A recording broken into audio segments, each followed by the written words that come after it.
समस्त भय लेखन दूर होते हैं। पर सभी लोग ये चाहते हैं कि हमारी जिंदगी के जो भी कष्ट हैं, शारीरिक कष्ट है, मानसिक कष्ट है, आर्थिक कष्ट है और कोई कष्ट है, हमको नहीं चाहिए। कोई भी नहीं चाहता कि मेरे ऊपर कोई किसी भी प्रकार का कष्ट हो। तो उसके लिए गुरु साहब कह रहे हैं कि गुरु साहब की शरण लेनी है। अब शरण कैसे लेनी है इसको अपन ऐसे समझते हैं। भाई एक बच्चा अपने माँ बाप के साथ हर साल अपने दादा दादी के पास घूमने जाता है और उसको बहुत अच्छा लगता था, क्योंकि बच्चा जहाँ रहता था वहाँ फ्लैट में रहता था और दादा दादी का घर था बहुत बड़ा, गांव का घर, आनंद वाला घर, कुआं भी और खेलने के लिए मैदान भी। तो उसको बहुत अच्छा लगता था। अब थोड़ा बड़ा हो गया, 15-16 साल का हो गया, तो ये अपने माँ बाप को बोलने लगा कि दादा दादी के पास मैं अकेला जाऊंगा।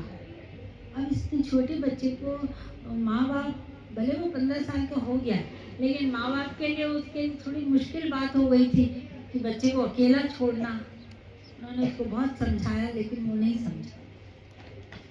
आखिर में उसको ट्रेन में बिठाना पड़ा और उसको बहुत समझाया, किसी से बात नहीं करना, कोई खाने के लिए देना तो मत लेना, ट्रेन से उतरना नहीं, सब उसको दे दिया, खाने की चीज़ें, पानी पीने के लिए सब दे दिया। तो उसको बहुत अच्छा लग रहा था कि मैं अपने दादा दादी के पास अकेला जा रहा हूँ और बहुत हिम्मत आ गई उसमें।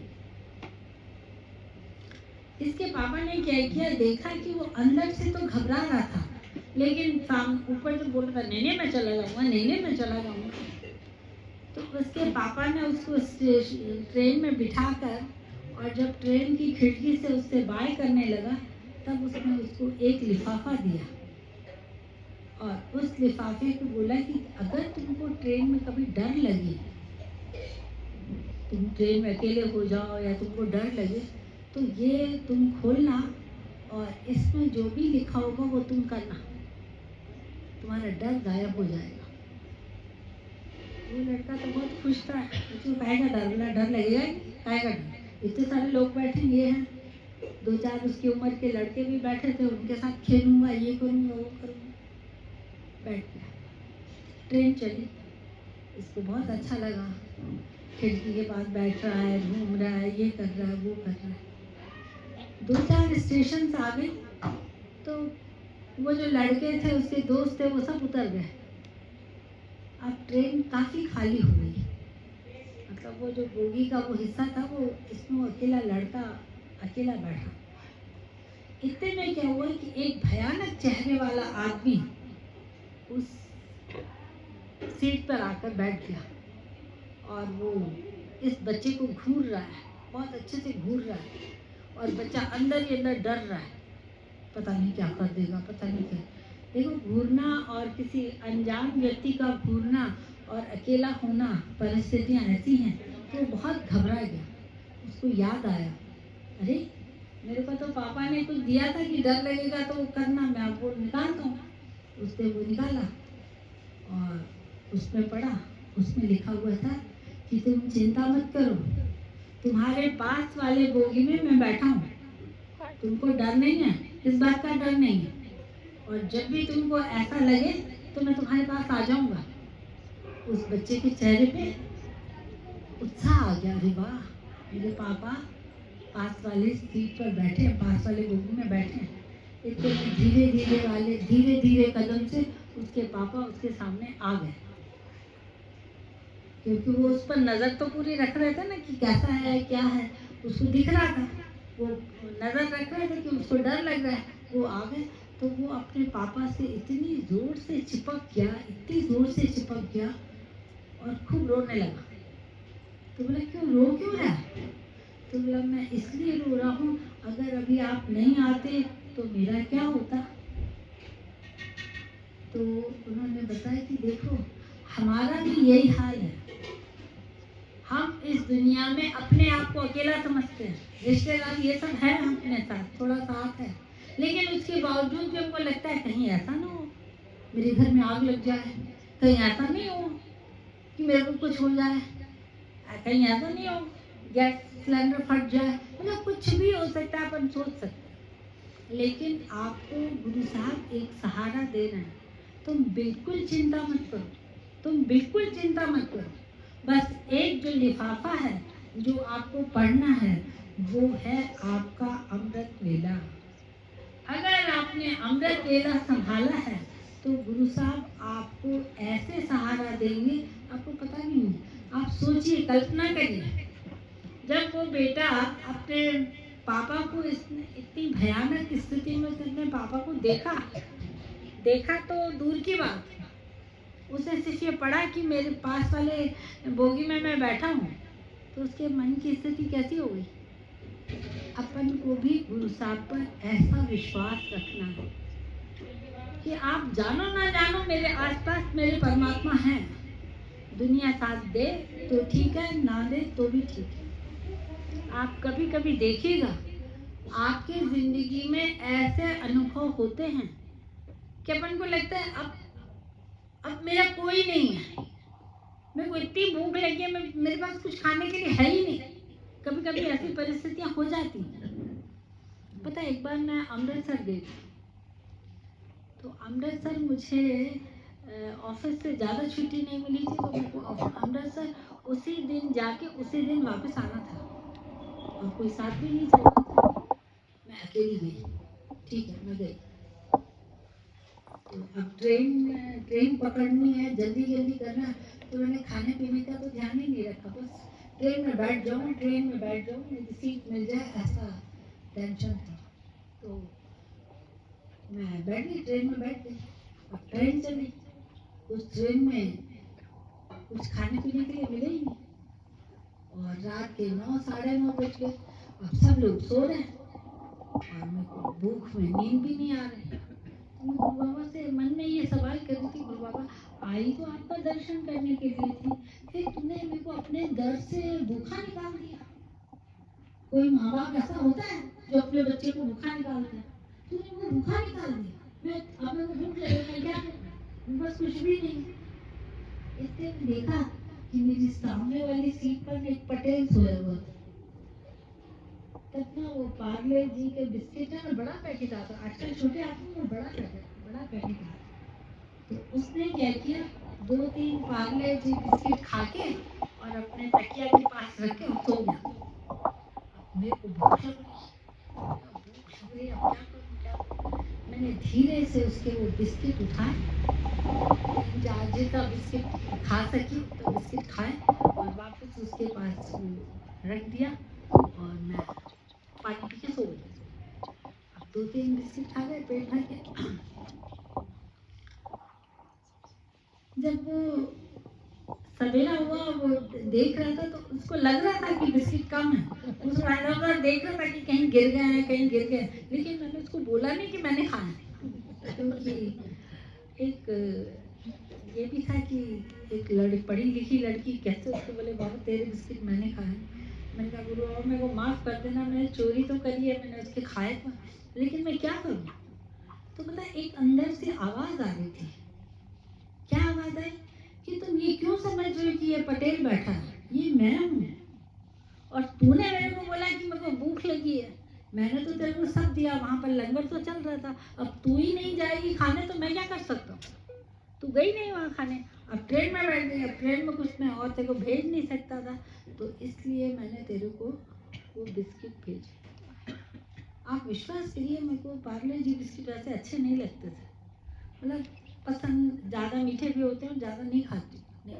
उस दिन से मुझे पार्ले जी बिस्किट बहुत अच्छे लगने लगे और वाकई दिल की गहराइयों से धन्यवाद निकल रहा था कि गुरु साहब आप ऐसे भी हमारी रक्षा कर सकते हो, ऐसे भी आप हमको बता सकते हो। तो मेरे कहने का मतलब ये है कि आपका विश्वास बुलंद होना चाहिए। देखिए, अगर अपन को ना रोड क्रॉस करना है, सामने से ट्रक आ रही है, अपना कॉन्फिडेंस बोला नहीं ट्रक को निकल जाने दो, तो अपन पीछे हट जाते हैं, और एक कॉन्फिडेंस नहीं निकल जाएंगे और दौड़ लगा दी। आप ट्रक वाले को ब्रेक लगानी पड़ेगी। आपने दौड़ लगाई तो ट्रक वाले को ब्रेक लगानी पड़ेगी। तो ये है अपना विश्वास। तो ऐसा विश्वास आप परमात्मा पर रखिए। और मैं तो आपको बता रही हूँ, विश्वास की एक सबसे बड़ी चाबी है, वो है संगत। आप संगत में बैठ के तो देखो, आपके ऐसे ऐसे काम होते हैं कि अपने सपने में नहीं सोचा ये काम होगा, नहीं होगा। मैं आपको बता रही हूँ, हम एक जगह सुखमनी साहब को पाठ करने गए। उसने बोला दीदी पाठ हम अच्छे से करेंगे और हमारी इच्छाएं पूरी हो जाए। तो मैंने उनको तरीका बताया, अच्छा करो, आपकी इच्छा पूरी हो जाए। तो उस व्यक्ति में वहाँ पर एक भाई साहब थे, उन्होंने हमारे लिए प्रसाद में दाल बाटी बनाई थी। तो वो बोल रहा था कि ये पढ़ी लिखी लड़की कैसे बोल रही है कि इच्छाएं पूरी हो जाएंगी। अब मैं ऐसी इच्छा रखा हूँ जो कि पूरी होनी नहीं है, और फिर मैं इसको बताऊंगा कि देखा मैंने इतना अच्छा पाठ किया, मेरी इच्छा पूरी नहीं हुई। और मैंने गुरु साहब से अरदास करी, गुरु साहब सारी संगत इस बात के लिए तैयार है कि सारी संगत की जो जो इच्छाएं, एक नहीं, दो नहीं, तीन नहीं, चार नहीं, जितनी इच्छाएं उतनी आपको पूरी करूंगी। और ये तरीका मैं आपको भी बता रही हूँ, कभी भी आपको सुखमनी साहब का पाठ साहब करने का मौका मिले, कहीं भी, लेकिन शुरू से, बीच में से नहीं, वहां जाके आप अपने मन में ये रख देना, गुरु साहब कृपा कर दो, ये काम करवा देना, मेरे बच्चे को नौकरी लगवा देना, मेरे पैसे थोड़े बढ़ा देना, मेरी तबीयत ठीक कर देना, मेरे घर में सुख शांति कर देना।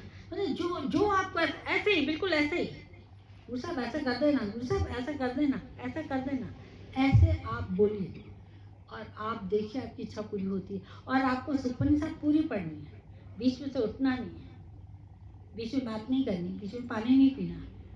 तो उस बाबा ने ऐसे किया, उसने क्या किया, 3 पीढ़ियों से उसका एक प्लॉट था, उस पर ये केस चल रहा था 3 पीढ़ियों से, और उसको 100% डॉक्टर वकील ने बोल दिया था कि भाई ये आपको शायद नहीं मिल पाएगा, आप इसको छोड़ दो। मतलब वकील ने पहले ही बता दिया था कि अपन ये केस हार जाएंगे, उसको मालूम था। उसने ये कहा मैं सुखमनी साहब का पाठ कर तो रहा हूँ, लेकिन मैं वो केस जीत जाऊँ। इसने इतना बड़ा दावा लगाया। ठीक है, बेरसिया में पाठ था, पाठ करके सब लोगों को खुश करके दाल बाटी खा पी के हम लोग अपने गाड़ी में बैठे। अभी बेरसिया से हम बैरागढ़ नहीं पहुंचे, अभी रास्ते में चल रहे हैं। तो ऐसे छोटी छोटी 2-4 फोन आ गई, दीदी मेरी वो इच्छा पूरी हुई, दीदी मेरी वो इच्छा पूरी हुई। जब हम बैरागढ़ के पास पहुंचने वाले थे तो उस भैया का फोन आया, बोला दीदी कमाल हो गया। मैंने कहा क्यों? बोला आज तो मैंने गुरबाणी की परीक्षा ले ली, आज मैंने गुरु साहब को बोला था, और मैं आपके साथ ईमानदारी से आपको बता रहा हूँ कि मुझे वकील ने बोला था कि ये केस आप नहीं जीत पाओगे, लेकिन मैं जैसे घर गया तो मुझे एक लिफाफा मिला, उस लिफाफे में मुझे मिला कि वो प्लॉट आपके नाम हो गया। मतलब देखो, वकील बोल चुका है कि ये नहीं, आप जीतोगे नहीं, लेकिन परमात्मा ने क्या वृद्ध बनाई, कहाँ से कैसे लिफाफा पहुंचा, क्या हुआ, उसको लगभग 1-1.5 घंटे के अंदर उसको पता चल गया कि मेरा काम हो गया। यह है विश्वास। आपका ऐसा विश्वास होना चाहिए। आपका ऐसा विश्वास होगा तब होगा जब आप अमृत वेले आएंगे। भाई देखिए, मैं आपको पहले बता चुकी हूँ, दुकान बंद है। अभी मेरे को फूल माला चाहिए थी, मैंने किसी को बोला ला के दो, तो उसने बोला दीदी अभी नहीं मिलेगी, अभी दुकान बंद है। मैंने उसको 100 का नोट दिया। किस काम का 100 का नोट? जबकि 10 रुपए में माला मिल रही थी। 100 का नोट भी काम नहीं किया। जब दुकान खुल गई तो 10 रुपए में माला मिल गई। मेरे कहने का मतलब है कि अमृत वेले अगर आप भक्ति कर लेते हैं तो कोई ताकत आपके कामों को रोक नहीं सकती है। और कभी कभी तो ऐसा भी देखा गया है कि आपके नसीब में कोई चीज नहीं है, आपके नसीब में कोई चीज नहीं है, जैसे आपने देखा होगा कि अपन किसी किसी को हाथ दिखा देते हैं, तो वो बता देता है तुम्हारे नसीब में पढ़ाई नहीं है, तुम्हारे नसीब में पैसा नहीं है, तुम्हारे नसीब में एक बहुत बड़ा एक्सीडेंट है, तुम हमेशा बीमार रहोगे, ऐसे बताते हैं। लेकिन आप अमृत वेला कर लीजिए, काय की हाथ की रेखाएं, काय की क्या, कुछ नहीं, सब बदल जाएगा। एक भरोसा, अपना साहेब का भरोसा रखो, और ऐसा भरोसा रखो परमात्मा आपके साथ। देखो बच्चा क्या करता है, एक छोटा बच्चा खूब रो रहा है, खूब रो रहा है, मुझको साइकिल चाहिए, मेरे को साइकिल चाहिए, मेरे को साइकिल चाहिए। उसके माँ बाप ने बोला नहीं लेके देंगे, बिल्कुल नहीं लेके देंगे। उसका पड़ोसी है ना, उसको बहुत दया आ रही थी, वो जाके साइकिल ले आया और उस बच्चे को आके चाबी दी।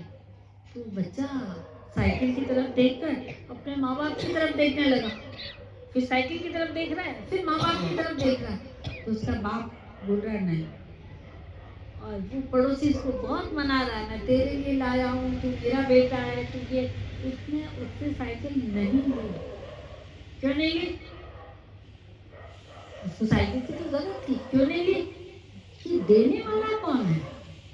देने वाला मेरे पापा नहीं है, और मेरे पापा मेरे को लेने भी नहीं दे रहे। कभी कभी पापा बोला ठीक है ले लो, मैं उसको पैसे दे दूंगा, लेकिन नहीं, पापा मना कर रहे हैं, मैं नहीं लूंगा। उसने नहीं ली, नहीं ली, नहीं।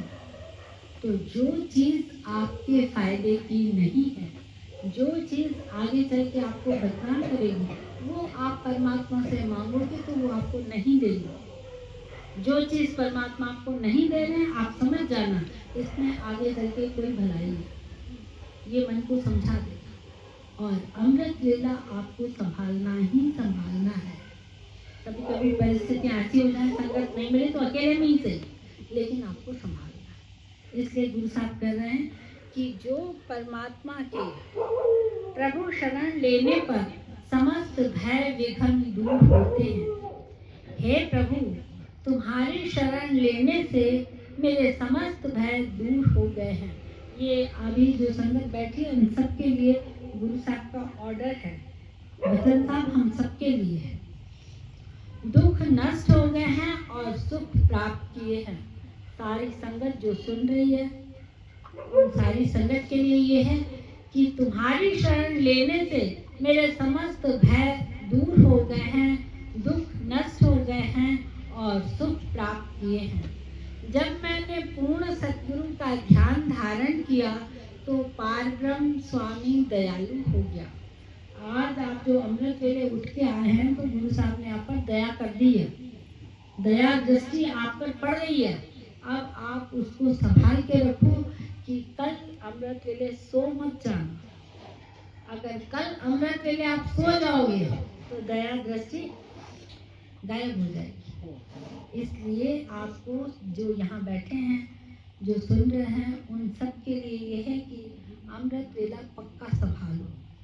हे प्रभु जी, तुम मेरे साहब दाता हो। हे दीनों पर दया करने वाले प्रभु, मुझ पर कृपा करो, जिससे मैं प्रेम रंग में रंग कर तुम्हारे गुण गाऊं। ये फिर हम सब लोगों का जवाब है गुरु साहब को कि गुरु साहब अपनी कृपा दृष्टि बना रखना कि मैं हमेशा अमृत वेले आता रहूं और मैं हमेशा तेरे गुण गाता रहूं। हे भाई, सतगुरु के नाम रूपी खजाने को दृढ़ कर दिया। अब मेरी सारी चिंताएं नष्ट हो गई हैं। गुरु ने जब कृपा करके मुझे अपना बना लिया तो मेरे मन में अविनाशी प्रभु बस गया है। अब जो अपन को प्यार करता है, अचानक अपन को ऐसा व्यक्ति मिल जाए जो अपन को बहुत प्यार करे। आप ये सोचिए, अचानक एक झुग्गी झोपड़ी में रहने वाली लड़की की एक राजकुमार से शादी हो जाए, उस लड़की की जिंदगी क्या हो जाएगी? वो खुद राजकुमारी बन जाएगी। तो हमारा भी यही हाल है। हे भाई, सतगुरु ने जिसे अपना बनाकर रख लिया है, उसे कोई भी विघ्न नहीं लगता है। अगर आपका अमृत वेला चलता है तो आप समझ जाना कि गुरु साहब ने आप पर कृपा की है। और गुरु साहब ने अगर आप पर कृपा की है तो कोई भी विघ्न आपको नहीं लगेगा। उसके हृदय में हरि रूपी चरण कमल बसते हैं और वह हरि रूपी नाम रस का आस्वादन करता है। हे भाई, जो सेवक होकर, ध्यान दीजिएगा, जो सेवक होकर अपने प्रभु की सेवा करता है उसके मन की इच्छा पूर्ण होती है। ध्यान से इस बात पर विशेष ध्यान दीजिए। जो सेवक बनकर, जो ये नहीं बोलेगा मैं सोफा पे बैठा हूं, मेरे को लंगर दो, नहीं, जो लंगर के लिए हाथ उठाएगा, जो लंगर के लिए हाथ उठाएगा वो सेवक होगा। वो जहाँ भी गुरु साहब विराजमान, वहाँ आप अपनी सेवाएं निकाल लो। अगर आपको और कुछ समझ नहीं आता, आप वहाँ का फर्श थोड़ा साफ कर लो। वहाँ पर बाहर जो दो चार जोड़े पड़े हैं, आप वो अपने रुमाल से, अपने चुन्नी से साफ कर लो। कुछ भी सेवा करके जाओ, तब आपकी इच्छा पूरी होगी। दास नानक उन जीव पर बलहारी है जिसकी परमात्मा ने पूर्ण प्रतिष्ठा बनाए रखी है। दास नानक उस जीव पर बलहारी है जिसकी परमात्मा ने पूर्ण प्रतिष्ठा बनाए रखी है। भाई देखो, बलहारी किस पर जाते हैं और बलहार क्या करते हैं, देखा है कभी आप? अपन बलहार करते हैं, कोई अपन को अच्छा लगता है तो अपन नोट, क्योंकि नोट अपन को सबसे प्रिय चीज़ है, नोट से बढ़कर प्रिय चीज़ कोई भी नहीं है। तो अपन वो जो अपन को अच्छी चीज़ है वो अपन ये करते हैं। हमारे घर कोई ऐसा व्यक्ति आ जाए जो हमको बहुत प्यारा है, तो आप देखो, आप अपने घर में से वो चीज़ें उसको खिलाओगे जो कीमती चीज़ें, काजू बादाम, ऐसी चीज़ें जो उसको लगे कि मैं वहाँ गया तो मुझे इज्जत मिली, क्योंकि वो आपका प्यारा है। इसलिए गुरु साहब कह रहे हैं कि मैं उन अमृत वेले उठने वालों को ऐसा प्यार करता हूँ कि जो मेरे पास मेरी प्रिय चीज़ है वो मैं उन पर बलहारी करता हूँ। मतलब उनका जीवन टेढ़ा मेढ़ा करके मैं संवार देता हूँ। भाई गाड़ी का बैलेंस थोड़ा बिगड़ गया, लेकिन संभल गई तो चल गई ना। अगर नहीं संभली तो गिर सकती थी, एक्सीडेंट हो सकता था, लेकिन भगवान हमको गिरने नहीं देते। तो मैं आप लोगों से ये विनती करूँगी, आज नहीं, कल नहीं, परसों नहीं, हमेशा के लिए आप ये आज यहाँ पर जहाँ बैठे हो ना, आप जितनी जगह आपने घेरी है उस जगह का किराया है ये, कि आज आप उठने से पहले ये प्रॉमिस करके उठो कि मुझे किसी भी हालत में अपना अमृत वेला नहीं छोड़ना है। ये किराया है आज का, और किराया नहीं लेके जाओगे तो पीछा करूँगी। भाई किराए मालिक को आप किराया नहीं लोगे तो कैसा पीछा करता है? रोज आपके घर आगे खड़ा हो जाए, मैं आ जाऊंगी रोज आगे, आपको आना है मतलब आना है। तो ऐसे अपने आप को संभालो। बोल गुरु नानक देव।